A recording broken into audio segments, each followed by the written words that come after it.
Take for granted that I live in a city where I can go to like a honky tonk, or I can go to like you can find anything, or a Latin place, right? And I was like, most of the country you can't find both of those things. Some places you can't find either of those things. Yeah. Like even in Baton Rouge, just Googling it, I was like, I don't think there's a legit like Western or Latin music dance hall in the entire city. I think we're special in the way that like you could get that here in California. Yeah, like it maybe in like Phoenix. It is interesting that you're kind of stuck to the culture of where you were at, like, and all the experiences around that sort of hover, like they surround that culture. Well, that's a good thing about this place. You got a little bit of everything. Yeah. You do. There is something for everybody here. Yeah, there is 100%. There's like punk rock places.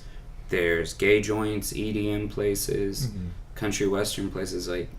Like if you have a type of music that you want to go out at night and enjoy, there's a scene for it. Well, I mean, like think about the different kinds of music. Like we have Pantera and Ghetto Boys, and they wouldn't get along, but I don't know. Place. Fucking Vince McNeil owned a strip club, and I'd probably bet money that the Ghetto Boys, at least Scarface, made an appearance there before. It's a look into. I'm thinking I'll look into there might be conspiracy. Bushwick Bill killed Dimebag.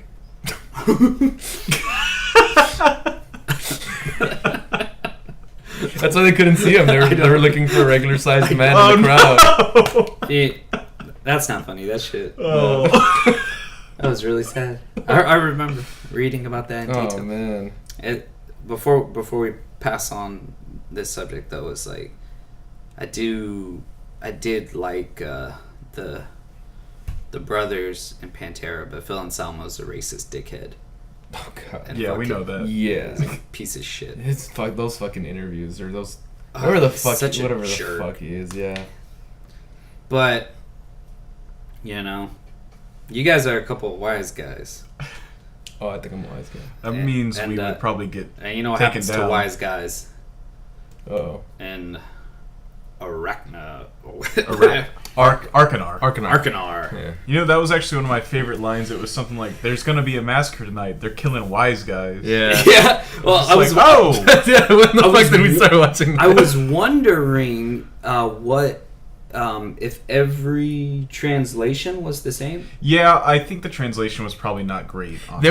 There were some guys there. It said dudes at one point, and I'm just like, I saw that. Yeah, I remember that. And I mean, you do take liberties, and you have to when you translate. And I imagine for that, in Russian, the guy was using some sort of quasi-modern vernacular that wouldn't fit in. Yeah. And so they're like, well, what would the American equivalent be for that? It'd be dudes. Yeah. But it's like, I know for sure there's at least two translations that are popular.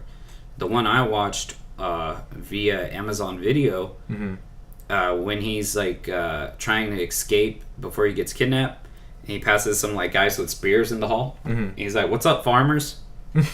I was trying to watch any video on like analysis, anything scholarly. I didn't find anything. I found like one smart college kid, God bless him, he did his best job over a 4-minute video, and when he cut over it, he had the subtitles from whatever he watched, and he calls the guys rednecks. Oh wow, that's interesting. And I was like, oh, that wasn't in my version. You watched it on Amazon Prime? Did you have that horrible glitch? Twice. Dude, yeah. Oh my goodness! I texted Chris when that happened. So, first of all, the movie is really low. Yeah. Oh yeah. So I had to turn it up to like twice what I normally have it in, and then the glitch that happens, this audio. Well, it's both. It's like the movie stops, and then audio hellscape, just static noise. The last one is super bad. Yeah. I thought I texted him. I was like, "This is exactly what happened when my Xbox 360 red ring." Like, it was the exact same thing. Motherfucker. I was worried about my phone and the graphics card in it and everything. I was like, Well, like I was watching it on my laptop and I had my headphones on, and like some big drivers on that fucking thing, and I had it turned up. Like I watched it half on my phone with headphones and half on a laptop too, and oh my god, that was a bad choice. They have it on Blu-ray available here. I wonder what the translation would be if it's like what they would use. Yeah. By the way, we are speaking of Hard to Be a God, a 2013 film directed by Alexei German. Yeah. Who he died in like 2013, I believe, right? what? Like this was a posthumous release. Yeah. This was his last film. Wasn't it something like his son finished it? Like he finished and his widow or something like that. Something like that. Yeah, like they did like all the post-production work. Okay, so this movie was really cool because I think of all the movies we've done, like we collectively, including me who recommended it, knew the utter least about this movie. Yeah. And I came about it by way of my friend Connor. Several weeks ago, we were just hanging out, and he was like, "Oh, I saw this movie this year, and it was like so visceral. It was the most best-looking, most disgusting thing I've ever seen." And I was like, "Okay, let me check it out." And what's cool is after watching this movie and seeing how little there was out there by ways of it, it's like I'm on the, even, though it's been 5 years, I still feel like I'm on the early end of what's bound to be a cult classic. I would say so. I could see that totally. And even if it's only 5 years, like I said, it's like when, we watch Eraserhead or A Clockwork Orange, we're decades and decades and decades ahead.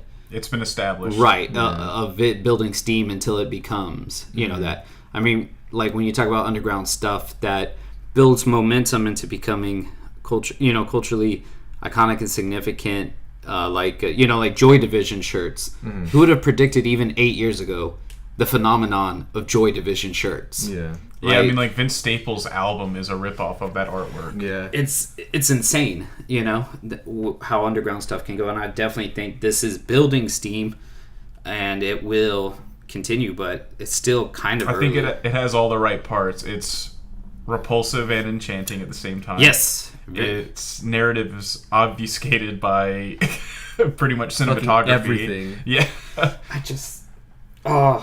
my stomach hurt and my head hurt. Yeah. And like, okay, did you have speakers or did you do headphones, Chris? I just speaker. Okay, Danny, I don't know about you, but I felt like this was a horrible idea because you can really hear the sound design. That's interesting. Every spit. I kind of want to experience that because I've been playing Bloodborne again recently with headphones. I was thinking about Bloodborne. You can hear everything. Yeah. Like when you kill an enemy in that game, you hear them like gurgling on their blood. Yeah. Oh yeah. It's seriously like that. I've never heard this. It's seriously like that in the movie, dude. Yeah. Like every time, what's cool is one of the things that I enjoy a lot about this movie is how everyone meanders in and out of the shot. Mm-hmm. I hated it. Oh, I love it. It made me so uncomfortable.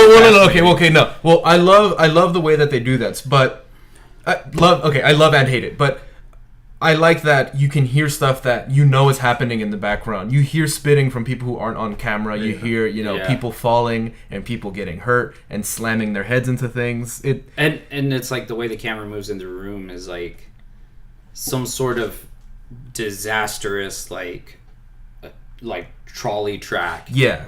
And it's like someone put a rail through a sewer and put a camera on it and just pushed it. Yeah. Yeah. Like, that's what it is. Yeah.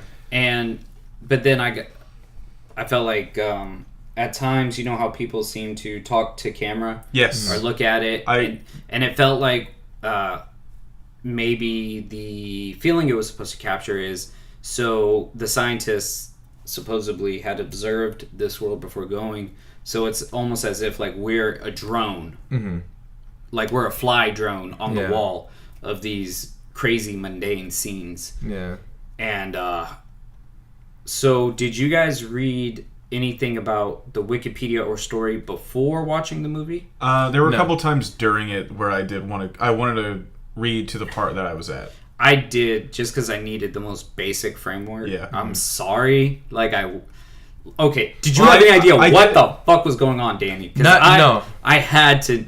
Look, I was like, this okay, is too what it was. much. Okay, what I did was I watched the entire movie and then I read the plot on Wikipedia, and everything made sense after I had read it because I'm just like, okay, and so also I had pictures of all of the characters on the side, so I'm just like, oh, so he's the Don, he's the Baron, and stuff like that, and then I'm just like, okay, that makes sense why this was happening to them, or now it makes sense that this guy who he was friendly with a second ago, now he's killing him, like. Like that started to make a little bit more sense. Well, I think that's a large part of the way the story is. The story. I mean, Yeah. it almost seems like a plotless movie. It is a. But it's really not. It's that a lot of the plot happens when you, the viewer, aren't looking. Mm-hmm.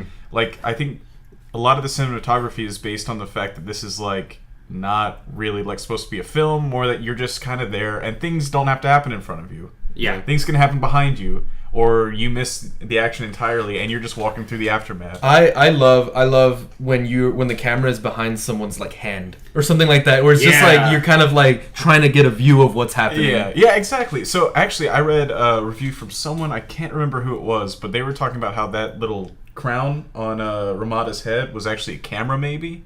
Oh. And so maybe the camera that we're seeing through is someone also walking through it, something like that. Yeah. So I could believe that, yeah. Because the Did way you it's shot, notice- there's so much stuff getting in the way all the time, Yeah. like Did constantly you having notice to that peek even around. the crystal was phallic? Oh no, I didn't. Nah. It's a cylindrical crystal and two circular crystals Great. Man, protruding. while we're on that subject, that horrible device to kill the whores. Oh my That god. was that was the one part of the movie that I was like, ooh. I have to distinguish, though. Chris is paraphrasing. That's not his words. That's what they call it. That's what they said textually. Yeah. It was a device for killing whores. Yeah. What? I could have used a much worse word. Yeah. And then, no, you're just quoting what No, they yeah. said. Yeah. But like I when I wrote that, I put quotation marks around it because I was Yeah. like, oh, I don't want to make that. You can't be caught. verbal error. You know, it's fucking killing fucking broads. You know, the wise guys, they're dying over there. We gotta kill their broads too. I want to make a remake of this with just Italian Americans. Actual wise guys, or not actual, but like Just stumbling through like restaurants and They'd be like, delis. oh, Don Peretti. Don Ramada.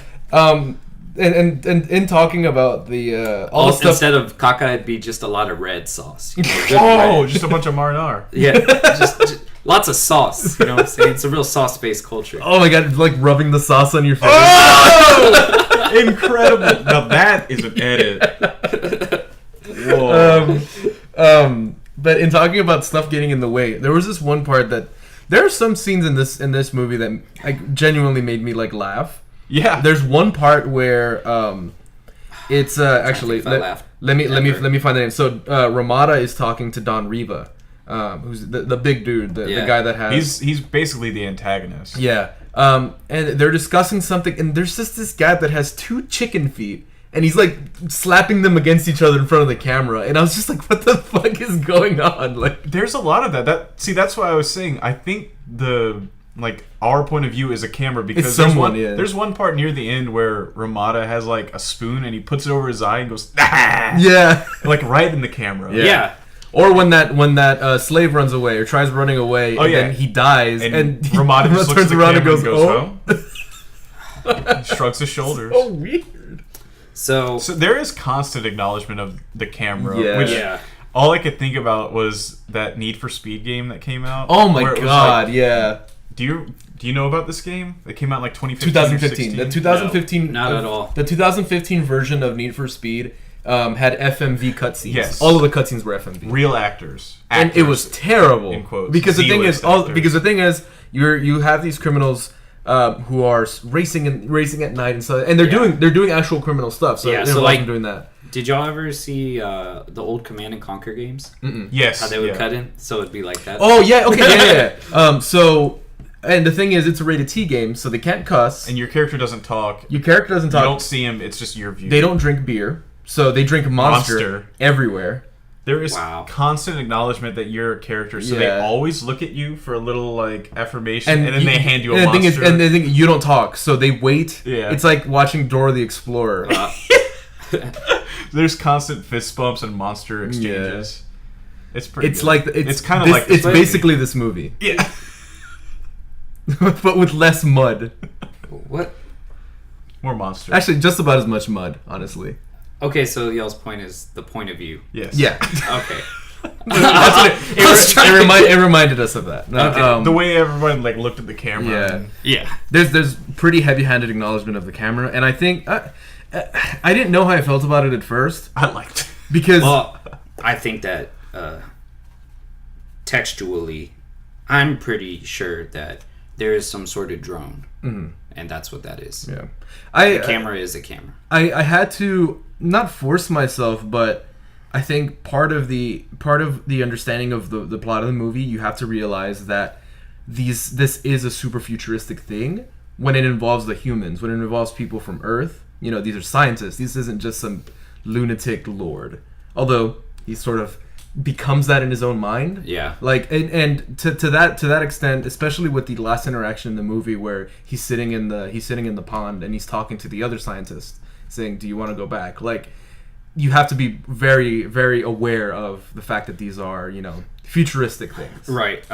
What's cool about that is that, so you have certain readings and interpretations of art, and it's like, oh, well, this movie's really interesting if you think about this, right? That the narrator was actually A, B, or C. Yeah. So this movie is goddamn near like that, except it is. Yeah. It's like just this insane movie, and what if just this person was actually just someone from the future, but we know it is only by sheer virtue of a sentence at the end and a few sentences from the narrator at the very beginning. Yeah. Other than that, it's nothing. So there is almost no exposition in the movie, right? Expositional dialogue It's at the very beginning. does not exist aside from 4 lines from the narrator total. Everything else is just inside speak. It'd be like if you're just transported and you have 2 people who are intimately aware of this situation, say this turf war, say we went to Iran and and they were using their own native terminology for things, and it was 2 people familiar, we'd have no idea what the fuck they're talking about. They don't talk like how movies talk. The movie language of, okay, this is what happened. Reba is like a vicar, and he's like a bad guy, and so he's rounding up intellectuals, and Don Ramada has been. How many? This is exactly what I want to read the book. Oh, I fucking really. Oh do. yeah. Because you can't infer things from cinematography from a book. You're gonna have to read what's going on. Yeah. I'm really curious to see the exposition of the story. How many times does the narrator actually talk? Not because many. it's at the beginning, it's at the end, and it's when the Baron dies. Yeah. Those are the only times that I actually maybe the remember. last hour. Yeah, man, and yeah. There's not even a lot of dialogue outside of it. Yeah. And then a lot of it's meaningless because it's Yeah. not movie expositional dialogue. It's just Move. get out of here. Yeah. Exactly. Move. There is so What? There's so much shoving people Yes. out of the way. No, and a lot of putting things in people's faces. Yeah. A lot of nose grabbing. Yeah. I like you guys, but it's gonna be a good decade before I can just Grab someone's grab nose. this shit up. Got your nose. Well, yeah. Okay. So I wrote. What is it? All of the side characters would piss me the fuck off in this world, dude. Everyone is always in everyone's face. It's a world where nobody's nice. I can't. Well, The see, Don that's can't another walk anywhere thing. without somebody sticking the chicken wing in his arm. I don't know if this was just an artistic choice or something lost in translation. I couldn't tell if anyone they were friends or mortal enemies. Yeah. And it sort of explains. It explains a little bit of that when I was reading the plot in the Wikipedia page, because it's just like the peasants. They're kind of on they don't, you don't really know whether the peasants love the Don or they hate him. Well, I think he's supposed to be very divisive. Yeah. But what I'm saying is, there's one point where the Baron Pampa is in that cage, and he grabs him from behind. I was like, oh shit, this is trouble. I get exactly what Chris is saying. And I was like, oh Yes. no, that's his good friend. Even the young lady that he's involved with. Yeah. It's a world where nobody's nice to each other. Like, there is no friendship. Well, there is no. That's a larger theme. It's just man's inhumanity to man. Well, and it's like, I think a little bit is a little bit of a little bit of that is also accentuated by the fact that some of the choreography doesn't help either, because there are times where it doesn't seem like the Don does something too violent and the person dies. Right, when he slams that guy's face to the shield or something. Yeah, like that. or also that guy that prods him with the spear when he wakes up. Yeah, he like pulls him off of the horse, kicks him a couple times, and he's falls dead. in the And mud. then he smacks that hat off of this other dude, and that dude dies. oh yeah, the choreography of the action yeah, it's really bizarre. was strange, and I have Maybe these humanoids are just very fragile. I have a theory about it, which is, and I want to get to this maybe later, but it's going to tie into Game of Thrones. Oh no. Oh yes. Oh, you bet. But my first note, I probably took about 2 minutes in, and it was, "Oh God, is that caca?" And the answer is yes. At any point when caca. you have to wonder that, it is. It is caca. Let's see. The sound design, everything is moist, damp, squishy, and gross. Yep.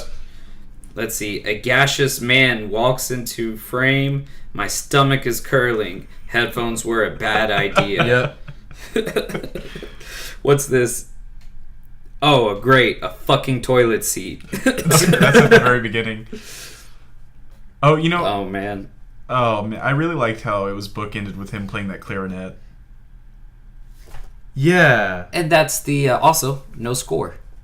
I loved it. Yeah. But that made it worth it both times. Like at the very end when they're riding away on the horse and the clarinet's playing, I was like, hell yeah, I like this. I saw a video and it said, and I was pretty sure, I hadn't looked up the notes that says no score, but after watching I was like, oh, there's no score. And I was clicking around YouTube and it was like, the main theme from Hard to Be a God, and I clicked it. Mud squishing between fingers. And it was just the scene guy playing the clarinet. Yeah. Oh, really? Yeah, the direct audio. There are a couple of parts where people are like chanting also. Yeah. Some like operatic What chants. what was it? Some of his slaves in the intro scene, they had stuff stuffed in their ears. Did you notice that? They had I like don't rags remember. sticking out of their ears. I don't remember that. At one point, Reba has, the first time you see him, he just has a bloody nose for no reason. So it's not just shit, dear listener. It's phlegm. No, it's everything blood. imaginable.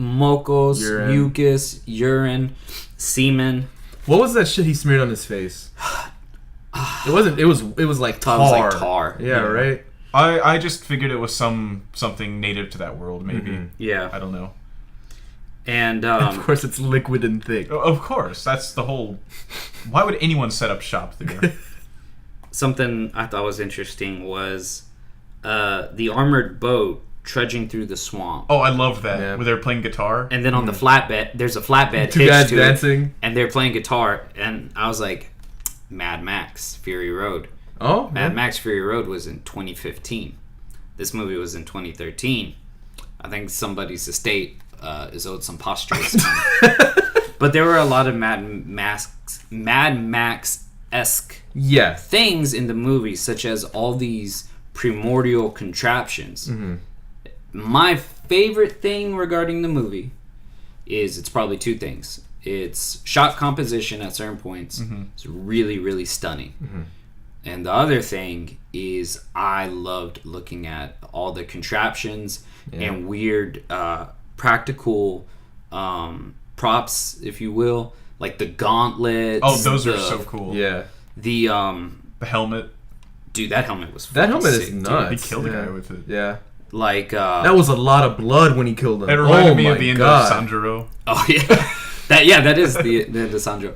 But when there's a scene where so the blacks are the religious or not whatever, the just the cultists, yeah. like, because there's no semblance of even. That's another weird thing about this world, is like You can't tell what faction. there's what. vague mention of some sort of, say, religion or some, I guess, some sort of spiritual understanding, I guess, that the people have. Right. So from what I understand, I can't remember. Was it the Blacks? It's Blacks almost or the Greys? non-existent. The Greys were the biggest threat. They were led by Reba, right? Yes. And they were like a religious movement that wanted to suppress the Renaissance. Yeah. Right. Basically. But it's also like there's no ethos expressed or anything. It's like nobody has any ethos aside from just to be cruel to each other. Yeah. And assert power. I think it is like, I think that's the way it's meant to be, though. I think it's strictly allegorical, all of that stuff. I mean, this guy, think about when he was born. He was like 15 when Stalin died. Yeah. I think this is like super like Stalin's specter looming over his cinematography or his movie directing. Yeah. I think that it's like allegorical in the way that Stalin wanted to create like class warfare against like the bourgeoisie, and in this movie it would be the intellectuals. Right. I think that's like exactly Mao what it's was meant to purging be. China of the intellectuals and state over everything. But it's even then is like that's still more of an ethos than what is. I think the book is probably far more textual. I think maybe we would get it if we were like in the movie, old Russian people. In the movie, Maybe. well, there's a lot of things I think that we don't get. I think you might get the overall not theme of being it. Russian, from not understanding the language. Yeah. From I think there's certain things maybe with there's a few instances of people being drunk and it being an issue. I think that it's probably a very intimate comment on parts of Russian society that we can't even understand. Yeah. I could be totally off the mark, but I think a lot of what he wanted to convey was like the sense of like Soviet era oppression, and I think that would be a lot more clear to us if we were like 60-year-old Russian men. Yeah. Maybe. Yeah, we don't have the historical context that they probably do for that. I didn't come up with this reading. The one video I found that was like any sort of analysis for it that sounds scholarly at all. Like I said, I think it was made by a college kid. It's got like 800 views, but he made a good point. He thinks, and I agree, that the movie is how the director and the author felt, which is you've made all this progress, so they are actually forward in time, but held so backwards. And that's that feeling. Is that how they felt living in that part of the Soviet Union? Exactly. Where you've made all this tremendous progress. That's the subtext I took from it, even though it was kind of hard to draw from it at times. And I don't know, man. It was a fucking gross movie. But it was an experience. I'm glad I watched it, and I want my kids to watch this movie at a young age. Not to like scar them, but just to make them appreciative of like, nah, dude, old life sucked. Like, you have no idea. Yeah. Like, if you think camping blows, bro. Imagine camping every day. Except shit's just more falling on you. Yeah. And people are just constantly putting stuff in your face. You have to keep shoving people out Oh the yeah, way. it was like a constant boom mic falling into into the shot. There probably could have been a boom mic at one point. Would be like, I didn't even know. I don't know. Yeah. There's so much stuff in the way at all times. I thought it was a dildo torture machine because there were a few of those. Yeah, I mean that horrible catapult. That's what that was. Oh yeah. What about her nifty like setup with the chastity belt? Oh yeah, that thing. But it didn't keep that guy out. Yeah. I mean, it worked so hot. Well, okay, so in that torture device, y'all saw the lady that was sitting there, right? Yes. There was a lady sitting with a bunch of blood by her legs. Yeah, I wonder. I think that we're supposed to think that she had been tortured on that thing. Yeah. But then I immediately thought, I was like, there's no way anyone could survive. Yeah. Yeah. And she's alive. That thing, it just, I don't get it. Everyone's always bleeding anyhow, so yeah, how can you couldn't even tell. Yeah. Yeah. Hey man, thank God this movie's in black and white. Oh, thank God. Yeah. If that doo-doo was brown, oh God. I don't want to see the color-corrected version of this. Like, I want to see someone take a screenshot of it and add color to it. Technicolor. What scene? What shot would you like to see? I I want that shot where that kid takes a little poo poo. was just thinking about that. I puts really it in that guy's mouth. I don't want that. I like how that guy comes up. He's like, "You're very awkward." Yeah, like That's an You're understatement. doing it all wrong. big fucking amateur. Like There's some cool things. What was the thing where the guy like struck like some flint on a cloth? Oh yeah, That was oh tight. yeah, there is some stuff that's like, yeah, I guess like that specifically. There's some cool. There's When some they use cool fire to sanitize the doo-doo seat. Yeah, And that was the last time anything got sanitized in this fucking movie. I think it's cool how they used some of the cinematography to make stuff happen. So that shot where the Dawn shows the Baron how to chop the seat in half. Yeah. How there's like a bright flash of fire, and then you just see the chair fall. Like that. That's cool. Like I love it. I love it when they use. I love the constant motion of the camera. I know you haven't. Have you seen The Revenant?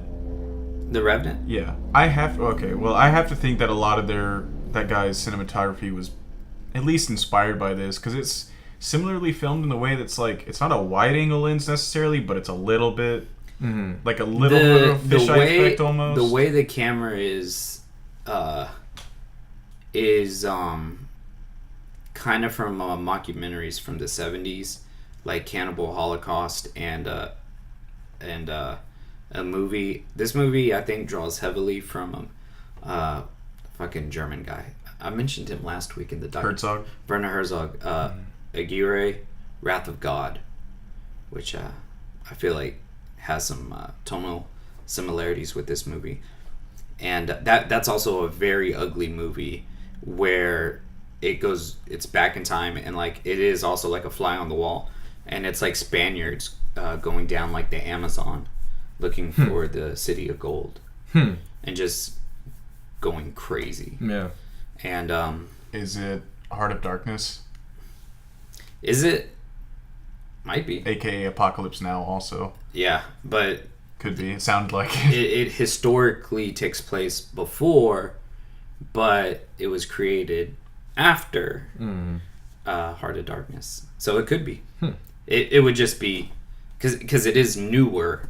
It was conceived newer. Even though it takes Heart of Darkness. I don't even know how old that book is, but I think it was the 19th century, late 19th century. Yeah, probably. Like during high British imperialism. I just feel like any movie about traveling down a river and people going crazy is probably based on Heart of Darkness. Yeah.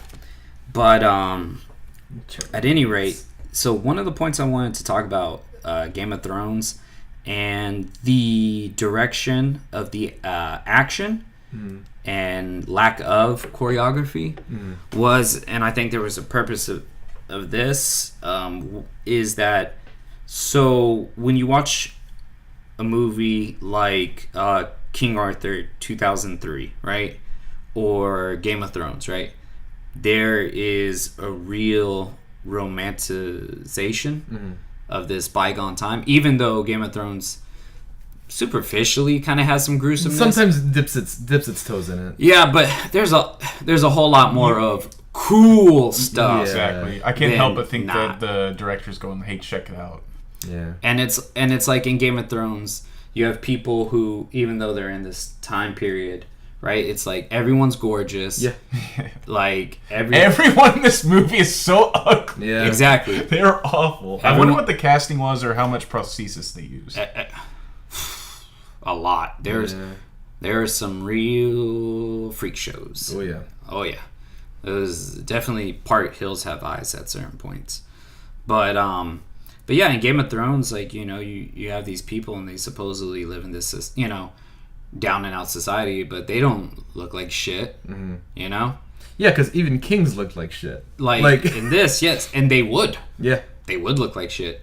And so what this movie does, I think, is by robbing us of the catharsis that, like, I don't know about you, but I've been conditioned to have badass fight scenes, right? And it never happened. I was expecting it when he started putting that armor on. It never happened. Yep.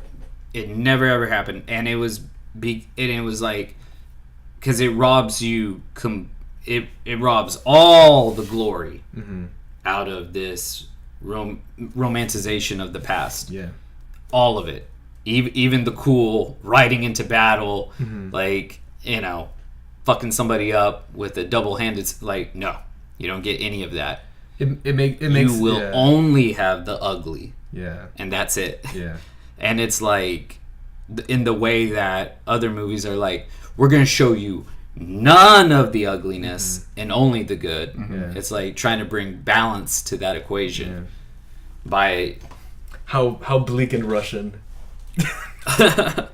And like I said, I just, I think that as Westerners, as Americans, we can still make meaningful conclusions about macro themes in this movie, right?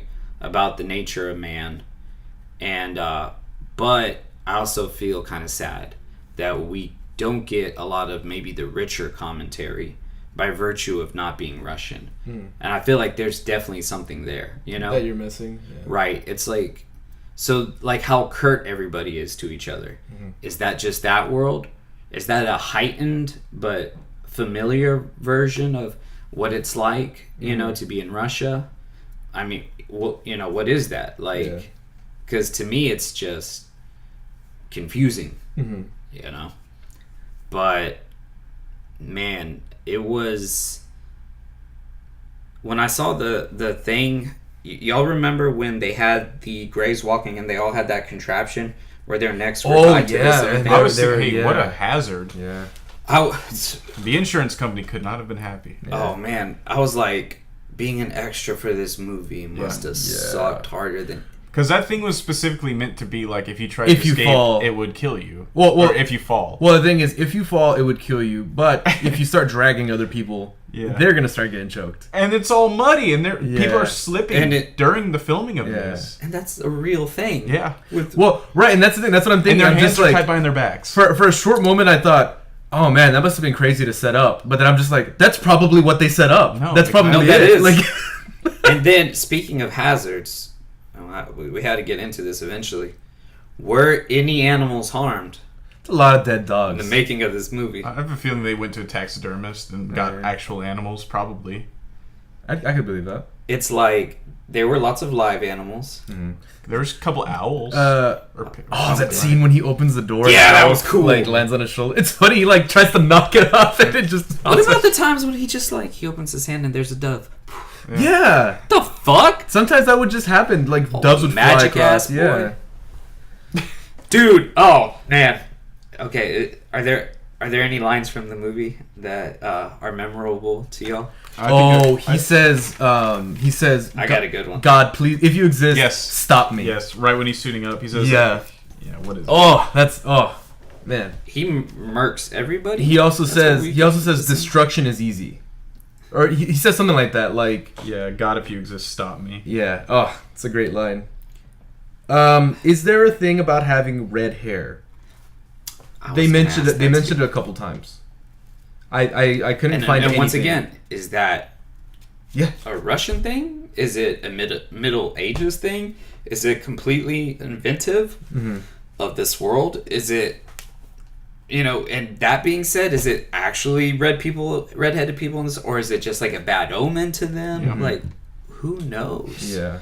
My favorite line was when the Baron and Ramada are breaking out, and right when they get out the door, there's just like a twink sucking his thumb. Yeah, be a soldier. Be a soldier, son. That's pretty good. I still like the wise guys thing. Yeah, because it just made me laugh. They're just killing wise guys. Wise guys out here. I'm trying to see what else I wrote. I wrote everything is soppy and awful. Yep. That audio mixing is unlike any other movie I've ever seen. Yeah, it was a little strange. It feels like the audio is a layer above the film. You know what I mean? It almost felt dubbed. Yeah. Yeah. I think it had to have been dubbed. Some of it had to have been. Yeah. I think the dialogue is, right? I don't think it always is. The dialogue is, what's it called? ADR or ATR or whatever. I really, and then I think it's pulled back, right? So I think that in this, the nasty ass sound effects are the foreground, and I think that the dialogue is mixed like the background instead of usually the other way around. Mm-hmm. They really want you to hear that soppy They footsteps do. and Oh my gosh. all the phlegm. And then it's like I was telling my wife until like the last 30 minutes. I was like, it's really not that violent. I thought it was within gonna the be last more, I 30 thought it was minutes I thought it was happened. gonna be more violent. Oh yeah, than that, it was. that's some of the last parts are, The last part. Oh yeah. or really not even the violence, but the aftermath of the violence is Yeah. pretty gruesome. That man, like, I'm telling you, it's a good thing this movie's in black and white. God, Thank this, you, Jesus. It's black. God, this, like, I don't know if it's like the clarity of the camera that we're using. Fuck, this movie's gorgeous. Like, Yeah. Oh, it's like beautiful. And it was It's rated super like, defined. well, Yeah. someone rated it the 17th most beautiful film of the Yeah, 21st that's- century. It's at the I top of I its level. agree, man. Like, I loved looking at it. They're, Yeah, like- as repulsive as it was like someone used this word in something I read. It was just like bewitching. yeah, Yeah. or it's like some of the last scenes when they're, where it's winter. Yes, Yeah. that was my It's- favorite it's part. like- I was like, oh wow, that's a classic like neo-realist painting. yeah. That was my favorite part of Yeah. the movie when they're riding on the horses Um, and the clarinet's playing. That scene after the battle happens and the Don's the only one alive. There's these kids that are running around the destruction, and just how it just like leaves the scene and then enters another one following the kid. God, some of those shots like of the people half in the water dead, and, like, man, that's impactful. I think man. this Like, is one of the most fully realized sets I've ever seen. yeah, Yeah, it immediately made me think of like Akira Kurosawa like a lot, Uh-huh. because his sets, especially for the time period, were extremely impressive, extremely detailed, and era realistic. yeah, And so, like, it's just astonishing to me that for a Russian movie, it's expensive, $7 million. All the artistry is amazing. Like, you know, we talked about like the armor, the clothes, everything looks awesome. And then, like, just to make it like such an art house mindfuck is like how bold. yeah. And it makes me like sad that we just get that there's not, you know, more original or at least adapted original work, you know, in cinema. I was, before we move on, I wanted to say one of the reasons I think the set is so effective is there are no real, there are a few, but throughout most of the movie, the 3-hour movie, there are very few really deliberate edits. It almost feels like you're one track all the way through. Yeah, each scene is a oneer. It feels Yeah. like. I'm not sure if that's true, but it feels like each scene is I a don't oneer. think I don't know if it's true or not, but it almost feels like, except for a few parts where it like fades to black, it Yeah. almost feels like there are no cuts Yeah. to me, and it just made that world feel so authentic and lived in. Yeah. And it's Like they weren't chopping between Well- these sets; they were just going through this whole city. well, it's like, to me, the movie had to be the way it is. The way that it's not traditionally narrative and everything is what kept me around for 3 hours. It's like, I want to and know. I got more like what like as time went on. The Yeah. first 20 minutes, I was like, I don't want to watch this movie no more Because because I felt sick to my stomach. Yeah, I was like, just like, oh, it's gonna be one of those. I was like, movies. oh fuck, what a Yeah. you know. And then like halfway through, I got really invested, and it's like if it had been a normal movie with the same amount of grotesqueness, like I would have like been completely not into it. But because of how yeah, intriguing it was, This movie's a curiosity. yeah, yeah, it's an astonishing movie, and it like I'm glad that, you know, people have the guts and the vision to make stuff like this. God bless those actors, man. God, yeah. Those poor extras Fucking hell. laying in the mud all day. I mean, even the lead guy was forced to put mud all over himself And several it's- scenes. So. It's like, you know, He's people, constantly wiping his face off. and you know how uncomfortable everybody was. Oh, at yeah. every single moment of that stupid movie. Because you can't imagine everyone agreed. It's like, oh, that's the vision? Cool. Or like be bare-assed and like, I don't know, those cuts look real to me. Yeah. Like, and he at least hits him with a gauntlet in his bare ass with Yeah. his balls out to the world. It's like, Jesus, man. I think that the only like, what was up with like Ramada was like such a brutal man, wasn't he? Yeah. Like, even though he seemed to be like more sophisticated than everyone around him, he was, by our standards, a very brutal man. I mean, he cut people's ears off. Yeah. I think the thing about him or the character that I like, not that I like about him, is like he kept people at bay constantly about stuff. He'd always throw a coin at somebody. He'd be like, "Leave me alone," and throw a coin, or like give him. And always very calmly. Yeah. In that voice, just stay away from me. Yeah. It's always there was nothing like to him, and oh man, like you definitely get the impression that he thinks he's a god, like with the way that he was blessing these people. You know, like I don't know. I mean, he is on a different level than them. Yeah. I guess what I do want to ask is what, besides the having wealth and stuff like that and being intelligent, what does he have? Is he like does he have This was another thing that I thought about too. How did he just assume this noble role? Yeah, what? There's a lot of backstory that I'm positive the novel covers. Yeah. And that's what I told Victoria is my impression for what I've read about the novel, and I've even read like excerpts from it translated to English, is that it is a straightforward novel. Speculative fiction. It has some heavy themes, and there's, some real like artistry to that, like, your Kurt Vonnegut or Ray Bradbury would have here in English. But what's fascinating, I told Victoria, is that this guy's vision after he read that was to just go art house with it. Because usually when you have science fiction and fantasy, the purpose is you want to explain to people the world. Yeah. Like, there's a whole lot of that, and it's like this movie does none of that. Whatever the opposite of that is. I was like, okay, so say you took a really good kind of brutal novel, maybe like Lord of the Flies, could be pretty visceral and crazy, but it's like we can make sense of Lord of the Flies infinitely better than we can this movie, because Lord of the Flies, like, characters' names are Ralph, like in this there's Pashka, there's Reba, like all these names that I remember: Pampa, Reba, Ramada, Ari. Yeah. I don't remember anyone else. Arrakis or something. That's I think that's the guy who he marks hard at The scholar. Yeah.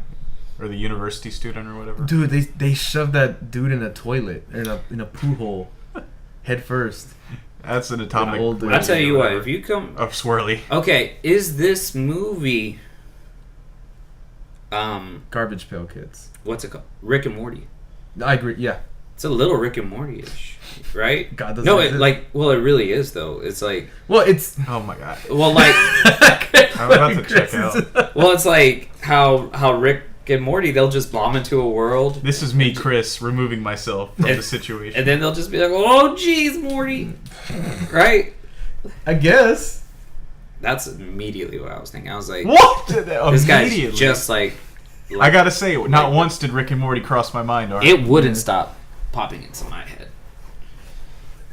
Like, in all seriousness, though. I didn't think that. Well, I see it now. I see where you're coming from now, but like I think it never that's occurred to me when I was watching it. One of the writers must have Oh my god. watched it. No. Must have watched Rick and Morty, or the other way around? The other way around. Okay. He went to the future. In all He saw it. seriousness, yeah. But man, that movie. This movie's fucked. Yeah, it was. It was crazy. It was like. I don't even have that strong of a reaction to it. I mean, yes, I've said it before. Like, it's repulsive and beautiful at the same time, but I don't think it's necessarily like so upsetting in a way that like I would say don't watch it. It's too crazy for you. I would say don't watch it because you probably just won't like it because of the way the story is told. Well, like, I would say to people, don't watch it. It's too crazy for you, just because of most people. Their relationship with film doesn't get so far as they want to see like shit on screen. Well, yeah, like We're sort of conditioned to enjoy every second of a movie. And everything's digestible. Yeah. And this movie makes I don't want things to digest any of this. not digestible. how do you drink any of the water or anything? How do you eat at any point after seeing so all many that? parts of the movie were like health hazards. Yeah. Like the guy. How do you eat your lunch? How do you eat your lunch at the fucking filming of the movie? Oh my god! Imagine. Like as an actor, how are you just like? No, I think I'm gonna go home and take a shower before I eat. You gotta take a chemical shower. Ugh. But These boys are wild, dude. this movie is so cool. Oh yeah. It's So really- yeah, Yeah. final thoughts. Let's go round table. Such Final a unique movie. Yeah, I really like the anticlimactic deaths. You know, like his girl's just there, they're talking, and then just arrow through the head, Yeah. and like I said, them robbing you of the catharsis. Yeah, you don't even and really get to see that. and like because that's what that stuff's like, and just it's all ugly. None of the shimmer, and No one in real life says cool when someone dies. yeah. Yeah. And like, if you're watching Game of Thrones, someone gets their head chopped off, like, and fucking you're in a badass. group of people, everyone's like, "Oh, Yeah. yeah." It's pretty much the opposite of that. Yeah.